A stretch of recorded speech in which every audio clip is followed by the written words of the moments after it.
What is up, Packers fans? Happy Thursday. Welcome into this all new episode of the Pack a Day Podcast. I am your host, Andy Herman. You can follow me on Twitter at Andy Herman NFL. You can follow the podcast at Pack a Day Podcast. In just a moment, we'll be joined by the one and only Mike Wahle. Great conversation with him earlier today. I think you're going to really enjoy it. We talked about some really key topics, including the play of Quay Walker, Keyshawn Nixon, Kenny Clark, maybe what's not going according to plan and kind of what Mike is seeing on tape. So you're going to want to stick around for that. Couple quick transaction notes from the day. Alex Magoo signed back to the practice squad. This is a bit of an interesting one for me. When you look at Alex Magoo bringing him back, he just turned 29 years old. He's making a transition from quarterback to wide receiver. Your wide receiver room is stacked with 6 people. You've got 3 wide receivers already on the practice squad. Like, he is now the 10th wide receiver on this team in totality, including the practice squad. It's tough to sort of figure out. Like, usually you want like guys that are like 22, 23 that are up and coming. Like, maybe you find a diamond in the rough. It's hard to imagine all of a sudden an Alex Magoo breakout at age 29, changing from quarterback to wide receiver, right? But they continue to like him and have high praise for him. They said he's a great locker room guy. Maybe this is more, and if I had to guess, this is probably more of like a scout team thing. Maybe, you do have Taysom Hill coming up against the Saints. Maybe you're having him emulate Taysom Hill a little bit when the Saints come to town. I don't know. My guess is this is probably a scout team thing where you can utilize him as a wide receiver, a quarterback, and just some different ways that help your actual team out when you're having to go against him in practice every day. But you never quite know. Maybe there's something hidden there. They clearly like him and they bring him back on the practice squad. Meanwhile, Marshawn Lloyd did in fact go on the non-football injury list. So he will be out for the next 4 weeks, and they do now have that open roster spot available, and we will see how they utilize that. Quick shout out to our brand new Pack a Day Podcast YouTube members, Matt Beneke and Sam Kaufman. Appreciate you guys signing up to become new members. Hope you're enjoying all the extra perks. If you have not done so yet, make sure to check out those memberships. And like I said on the live show the other night, it is not a prerequisite to being a fan of the Pack a Day Podcast. Like, just being here, supporting the show, doing anything you can, just watching is by far and away enough. And of course, if you want to sign up to become a member, that's amazing. I love that. It certainly supports the show in a major way, but I just appreciate all the support that you guys show in a variety of different ways. And if that's just watching, telling a friend, liking, comment, whatever that may be, that's awesome. I just sincerely appreciate you guys being here and making Pack a Day part of your daily routine. Before we get to Mike, I do want to take a quick moment to tell you about Habish and Rotier. They have been successfully helping injured Wisconsinites for almost 100 years. They've been an integral part of the community, so they understand each Wisconsin town. They have more board-certified trial attorneys than any other law firm in the state. And most importantly, they have compassionate, experienced, and approachable real Wisconsinites ready to help. When you call Habish, you'll talk to a lawyer directly. It's easy. Their number is 800-242-2874 or 800-2HABISH. Again, that's 800-2HABISH. Of course, you can also visit their website at habish.com. Habish and Rotier, national reputation, hometown service. Without any further ado, here's my conversation with Mike Wahle. All right, we're joined now by the great Mike Wahle. You can find him on social media at Mike Wahle68. Of course, his phenomenal Process to Perform channel. Mike, we have an interesting game to talk about today. Packers, Bears. We look forward to Packers, 49ers as well. I'm sure we're going to get through all of it. But before we get there, how are you doing, my friend? Andy, I'm doing great. I saw the I saw the sun for the first time in 2.5 weeks this morning, so life is good.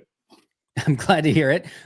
Just a little cloudy over in your neck of the woods, or rain? What do we got going on? What, yeah, it's like Seattle here. You just every day you wake up, you're just hoping, man. Just a glimpse, some birds singing, and a little bit of sunshine.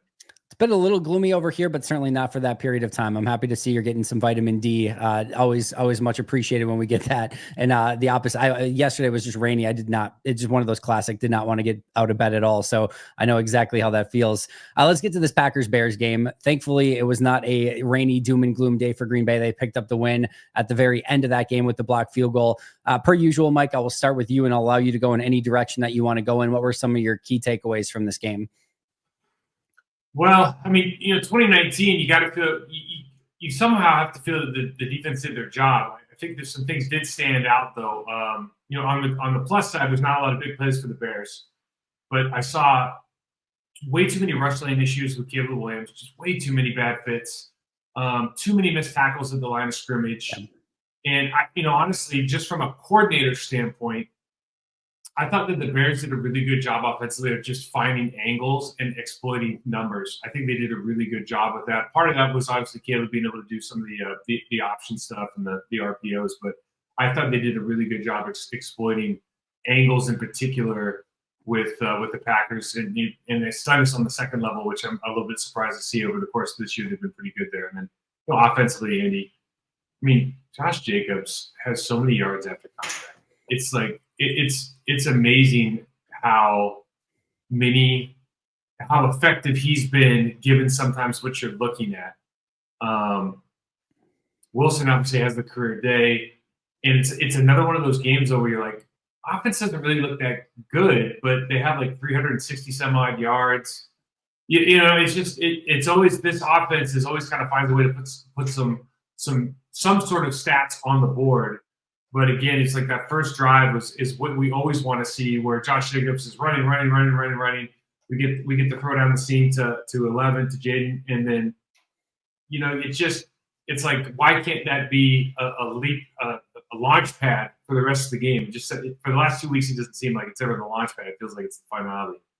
Yeah, it seems like they've got that great plan early, and then it just kind of dissipates a little bit from there. It's hard to evaluate the offense of this one because, like you said, between the 20s, they were just phenomenal in the red zone. They get 3 touchdowns on 5 trips. I think if the other 2 end in field goals, you probably feel a little bit better about it. But having the 2 that destruct, and you have obviously the interception by Jordan and the one that you don't pick up anything on 4th down, those obviously made it a lot tougher, kept the game a lot closer. But you go back and watch it, you see again what they did between the 20s. You feel it was pretty darn efficient throughout the course of the day. And like you said, Josh Jacobs, Christian Watson, both having phenomenal days. You feel mostly good about it, but again, just left you wanting a little bit more when it came to a final score standpoint.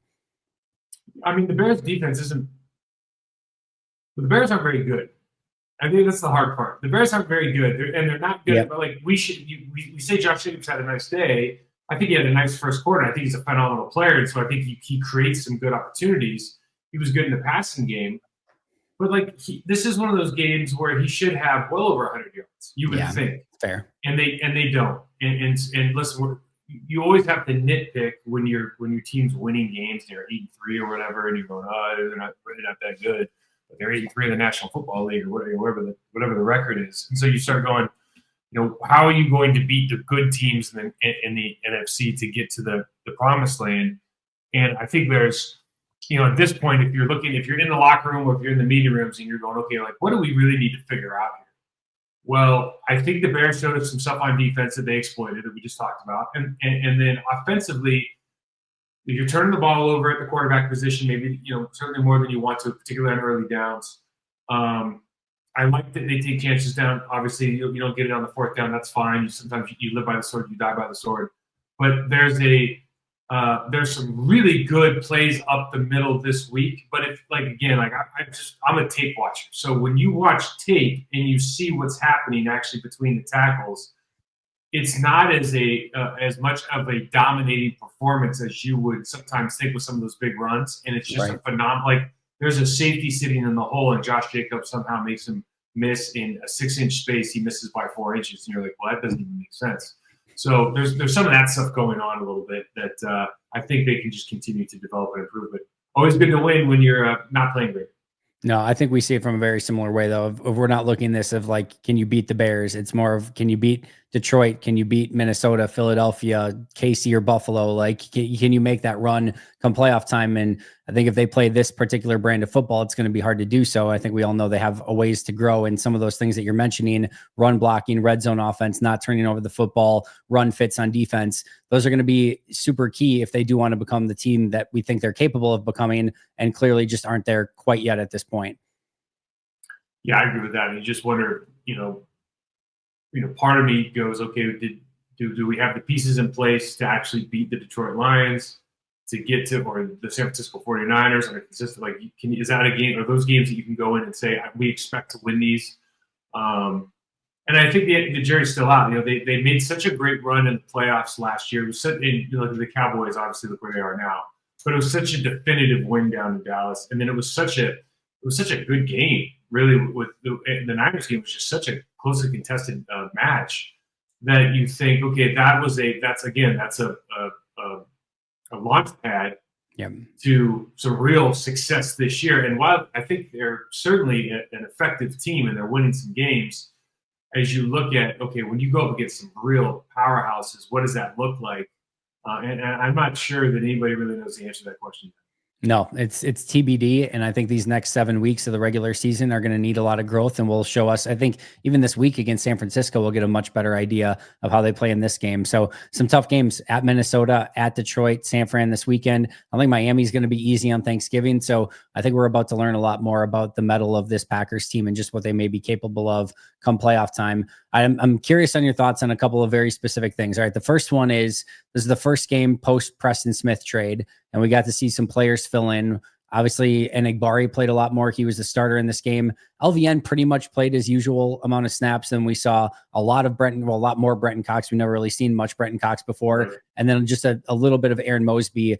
How did you feel that went, and did anything stand out to you of like, all right, this might be able to work moving forward?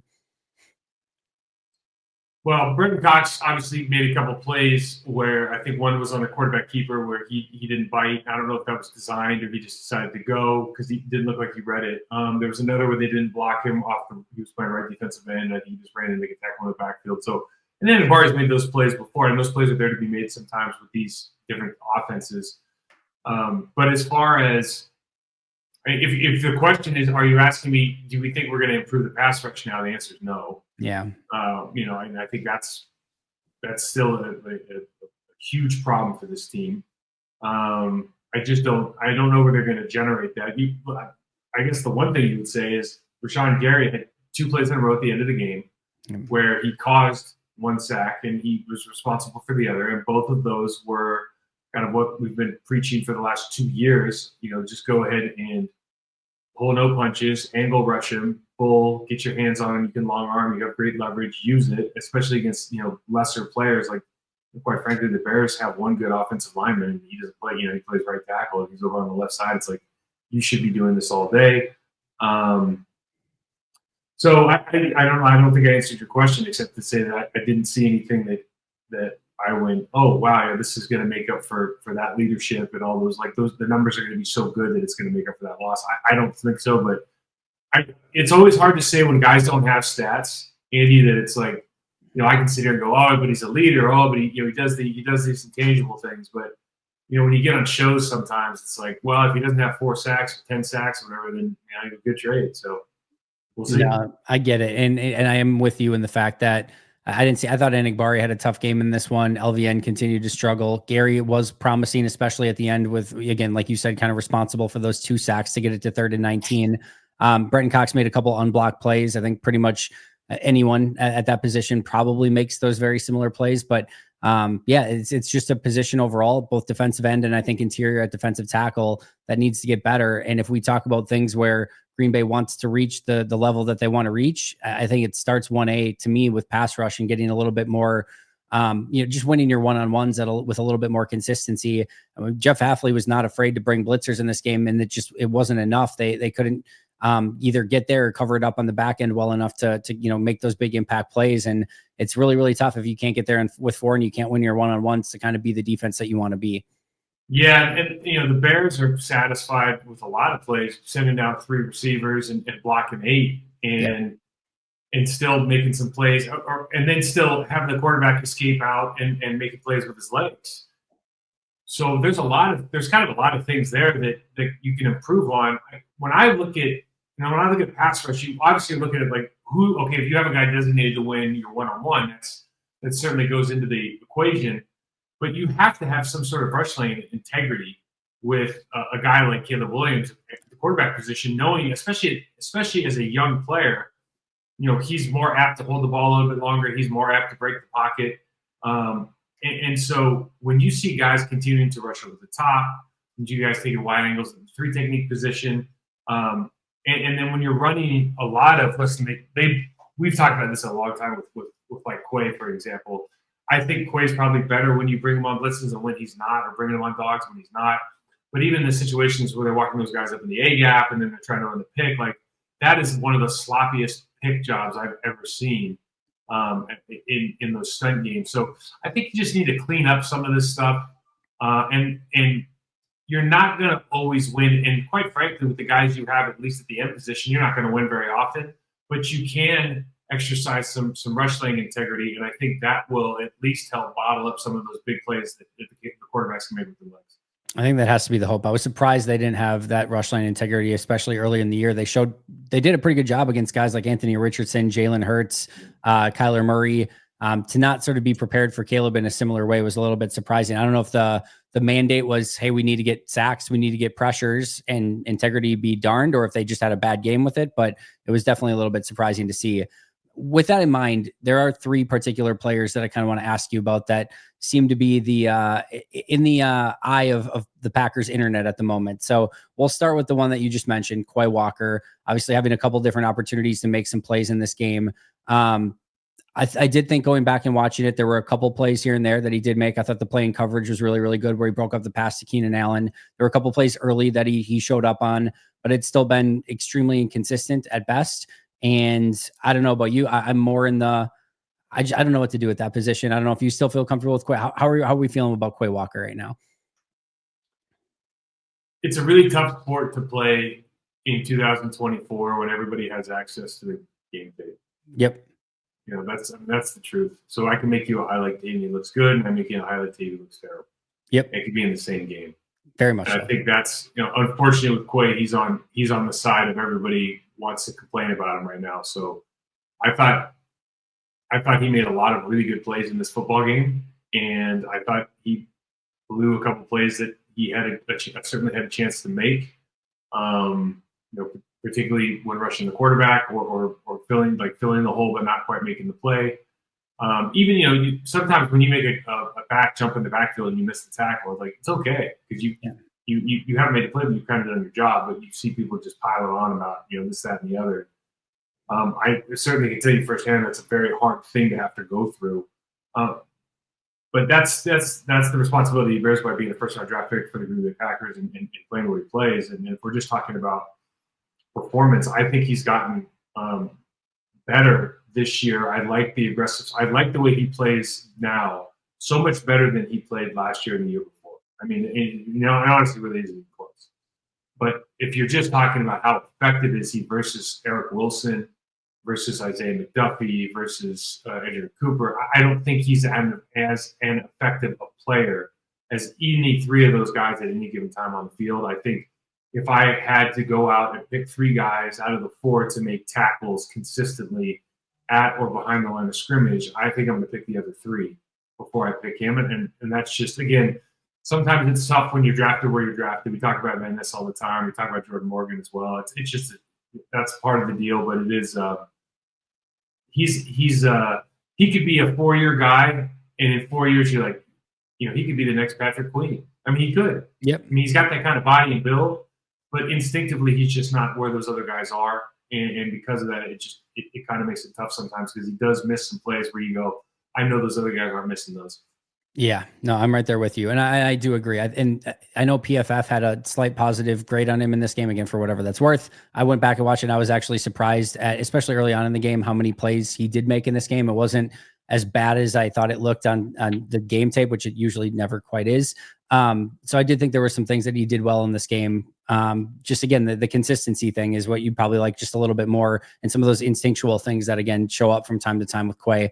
I still hope he gets there. I think he's going to continue to get a lot of opportunities. I don't think they're going to go away from him for better or worse, but we'll see. We'll see if he can kind of turn it around. I think they've got a really good linebackers coach in Anthony Campanelli. I think the scheme works for him. It just got to find a way to make some of those plays. Let's go to another one. Let's go to one of the things you mentioned on the defensive line. I want to talk about Kenny Clark. PFF has him charted with 0 pressures over the course of the last 3 games. He's getting a lot of double teams. There's no question about that. He's definitely seen his share of having to try to beat 2 guys at the same time. We haven't quite seen him have that same impact, though. What's your view on how Kenny Clark's played so far this year? I think the pressure kind of says it all. That's a production position, and we talked about it at the beginning of the year how excited it would have been to have him start in a defense like this from the jump, from his first day as a Packer, because I think from a quick twitch, body type, violence standpoint, everything that they're asking him to do would have made a ton of sense. I think in up top in the helmet. But unfortunately, I think a lot of that's a learned skill, and you're looking at a guy who's been doing it a certain way for a long time, and is being asked to do things a little bit differently. We saw early on where he was actually, charging ahead, sometimes maybe getting himself out of the gap or out of position because he was really focusing on just trying to penetrate. So I think he's gone a little bit away from that. The pendulum swung a little bit now, and maybe he's not doing that as much as he needs to. And then, the hard part about not being a pass rusher and not having kind of a chop club rip or a jump chop or a double swipe or, a double swipe stab or, all these things that you can really affect the way that the offensive lineman plays you. If you don't have that stuff and you just have kind of like a stutter, a stutter swipe or stutter clubs, I think what he likes to do the best, like I can sit on that all day. And until you show me something new, it's hard to defeat. It's hard to be defeated. So I guess that's a long-winded way of me saying that, I think from a structural standpoint, I think Kenny does a great job. But he's been taught to not be a stat stuffer. Like he's made a lot of money and had a lot of recognition of while not being a stat stuffer. And now you're asking him to be a little bit more of a stat stuffer. And yeah, I think it's just sometimes it's hard for a Tiger to change stripes. A couple of things in regards to that. I don't know if this is something that you can I'm sure you probably can, but like walk through, like when you are Kenny Clark and you've played a certain way for so long, and now you're making this transition into a new defense, or for any of these guys, whether it's Rashawn Gary going to a 4-3, whether it's LVN going to like just these guys making that transition, what is the difficult aspect? Because there's the easy, watered down, simplified version of like, hey, you've got a guy in front of you, you got to find a way to beat him. But obviously there's a lot more that goes into that. Like what makes it difficult changing the scheme and becoming a different player? And why is that so difficult to make that change and become sort of a different player in a new scheme? So imagine you were a race car driver. Okay. And then, you are what you are, you use both feet, you know how to change gears and all those things. And then someone says, oh, we're just going to put you on a motorcycle now and you have to run the same course. Right. Like you're still racing. What's the difference? The difference. And I think that's what happens with these guys is, yeah, there's still somebody in front of you, but the requirements of success and the mechanics to get there are different now. So your first step is different. The way you use your hands is different. Your body angles are different. The way I'm attacking the player. I mean, just effectively, if you're two gapping, let's just make it as easy as possible. If you're two gapping, you're trying to cover me up. Yeah. And if you're one gapping, you're trying to take one of my edges and force my chest to go to the sideline like this. So just conceptually, that's a completely different idea. And so I think that's the mindset shift. Now, when you talk about defensive ends, for me, I don't think there's much of a difference between playing outside backer and putting your hand, and then all of a sudden, except for putting your hand in the dirt, which for most of these guys should be an improvement. I mean, Lucas Van Ness in college was better with his hand in the dirt than he wasn't. Agreed. Rashawn Gary, it makes less than 0 sense to me that he's not better with his hand in the dirt than if not, just because his stance wasn't really a stance that promoted a good get off. So I think it's a little bit different outside because usually the requirements like you have outside contain, but it's certainly inside it is like from going to driving a Formula One car, you can be world class, but you put you on a motorcycle, man, it's a different sport. You mentioned too the different moves that different players have at their disposals. And we don't see a lot of that from really any of these Green Bay rushers, not too much, at least. I want you to kind of go back as you're watching these defensive linemen and put yourself in your game planning for Green Bay's defensive line. And you know that you could get Rashawn Gary, Devontae Wyatt, TJ Slayton, any of these guys going up against you on game day. Is there anything that you're necessarily concerned about at the moment? Or are you feeling like, all right, I got this? Well, I think let's just start from maybe the most important things from a schematic standpoint. I don't think there's anybody that they're scheming for. There's nobody there's no Aaron Donald on this team. There's no TJ Watt, JJ Watt. There's nobody on this team where you're going, okay, we have to put protection over here. We were gonna slide to Warren Sapp. There's nobody. Yep. Now, from an individual standpoint, you respect everyone, but these guys are listen. And I say this with the most respect possible because I really think these guys are good players. But a lot of them, when it just comes to how do you if you fear them or not, a lot of them are kind of one-trick ponies. meaning that if I take away this, they can just revert to a bull rush, and I don't really care if they bull or not. So it's like, can you sit on their one move that they have, and then they're going to convert that to a bull because it's not going to work, and then that's going to be my entire game plan until they show me something different. And so when you go into the game, like, if I have a defensive lineman, for example, acting like any one of the guys you just mentioned, I'd be like, hey, I just want to see this from you all day, right? And then make sure I got that down, and then you convert to a bull, get my hands inside, and it's.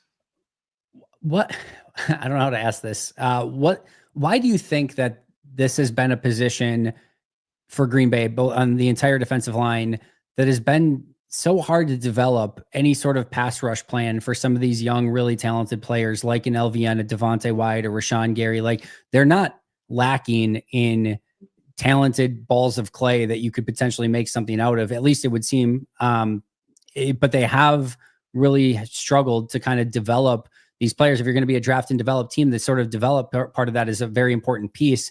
It doesn't feel like Carl Brooks is appreciatively better than where he was coming out, like, at the very beginning of last year. Again, Rashawn's definitely grown in his time, but LVN hasn't made that step. Devontae Wyatt hasn't made that step. Like, what is there something there, like, that they're having trouble developing these pass rush plans?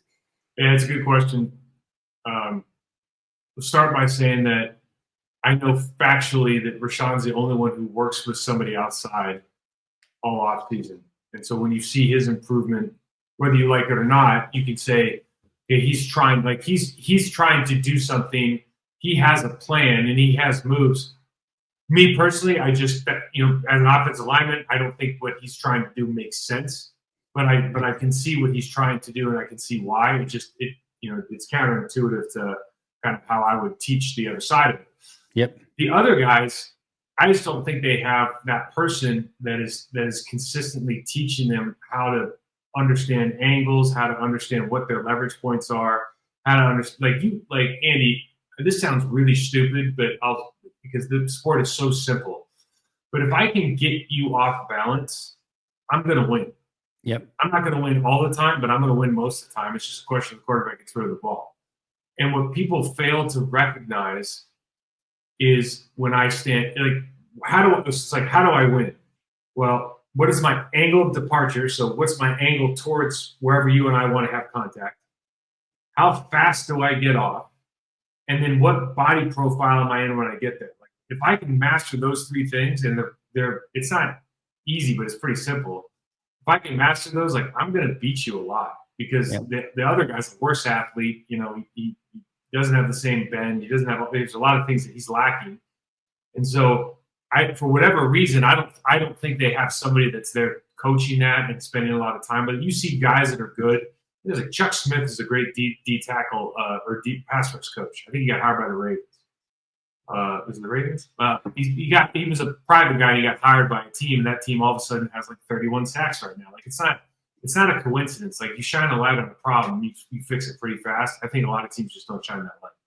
I had my Mike Wahle radar going off in that as I was watching this game, of just some really poor angles by the defensive lineman and not getting any sort of leverage whatsoever. And I'm like, Mike's going to be watching this, and I know he's going to be, frustrated with some of the stuff that we're seeing on the defensive line. So I just needs to be better, and hopefully they can kind of figure it out the remainder of the season.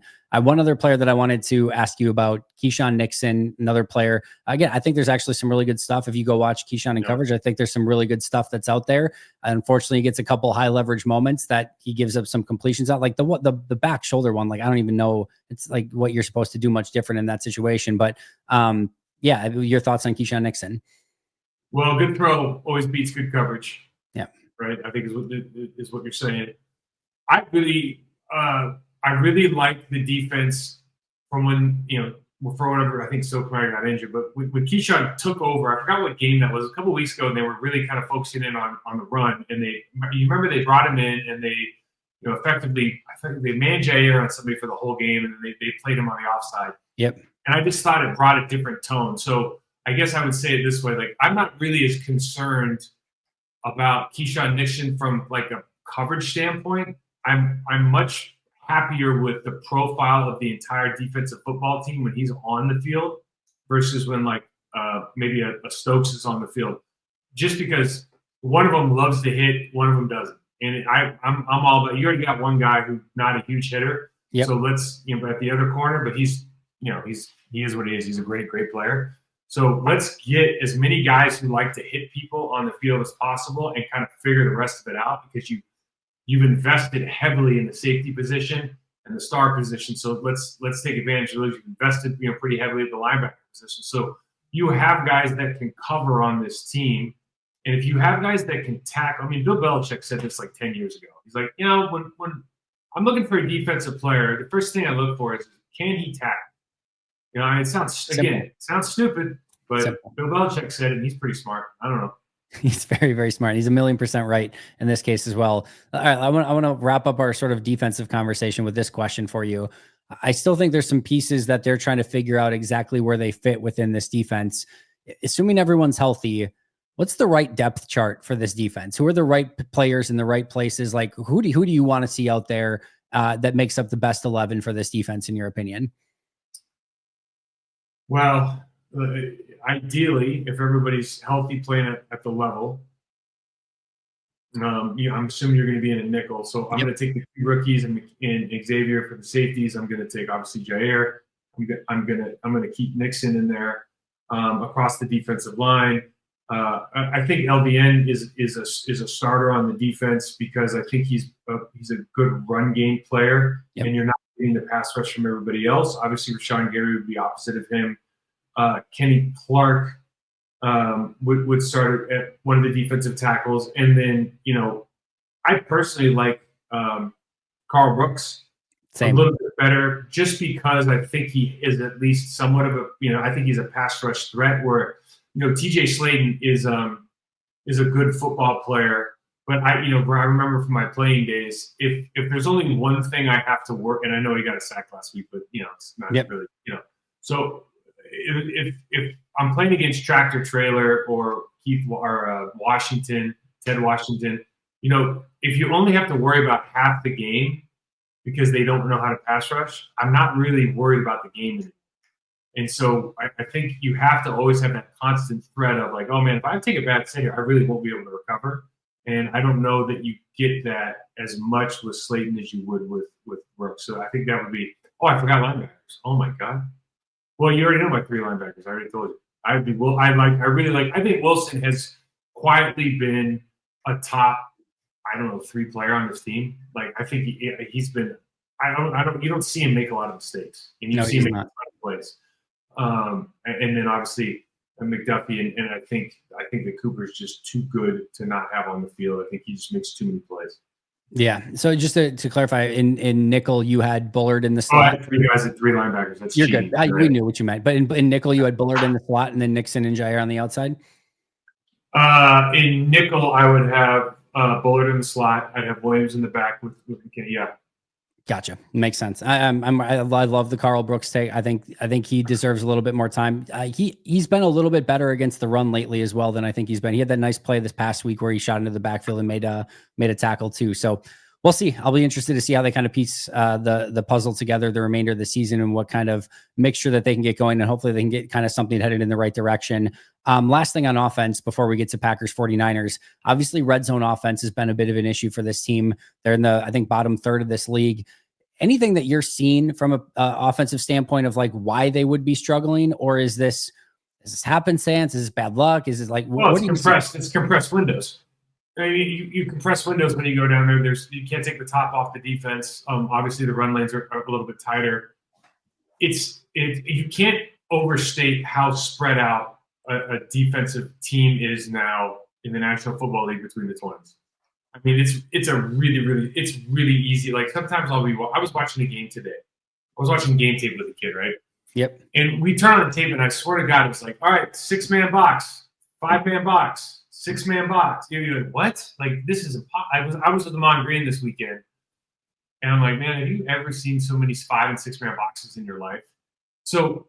Can you imagine you guys running against that when you? Honestly, it would have been highway robbery. It's not even like an old guys thing. It's just I know.